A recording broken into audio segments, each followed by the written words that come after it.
5 former police officers have been charged with murder in Memphis, Tennessee. The men were involved in a traffic stop that led to the death of 29-year-old Tyre Nichols. Nichols was pulled over on January 7th on suspicion of reckless driving. 3 days later, he was dead. An autopsy indicated he had been severely beaten. CBC's Sarah Galashan has more on this developing story, this breaking story, really. Sarah, officials held a press conference this afternoon. What more did we learn? Katie, we learned that these 5 officers have been charged. They all have joined the force within the last 6 years. At least 2 of them, members of the elite Scorpion unit within the force, and the Scorpion unit was created to address violent crime. And now all 5 of them are facing the same charges: second-degree murder, aggravated assault, aggravated kidnapping, official misconduct, and official oppression. We were told that they all played different roles on January 7th in that violent assault against Tyre Nichols, but according to the district attorney, all of what they did contributed equally to the death of the 29-year-old. That autopsy that you talk about, that independent autopsy paid for by the family, showing that his death was caused by extensive bleeding, the result of a severe beating.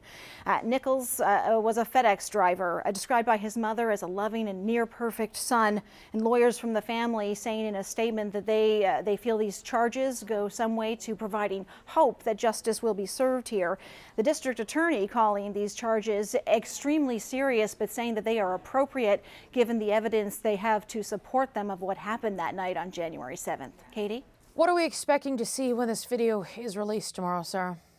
Well, so the district attorney talking about the fact that the video had to be withheld at this point to preserve the integrity of this investigation and ensuring that the witnesses that they were speaking to were actually recounting what they themselves witnessed and not potentially what they saw in a videotape that was circulating. But now that this investigation has gotten to the point that it is, they do expect that the video is going to be released sometime after 6 p.m. Local time tomorrow night.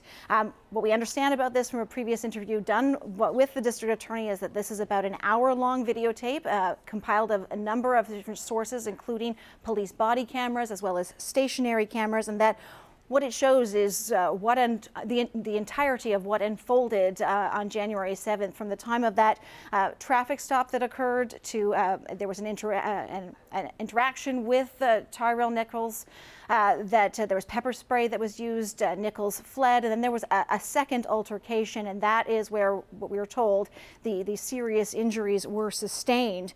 The police chief has described that video as heinous, reckless, and inhumane, and the director of the Tennessee Bureau of Investigation at the press conference also spoke about what is in that video, and I want to play you what he said. Years. I've devoted my life to this profession, and I'm grieved. Frankly, I'm shocked. I'm sickened by what I saw and what we've learned through our extensive and thorough investigation. I've seen the video, and as DA Morley stated, you will too. In a word, it's absolutely appalling.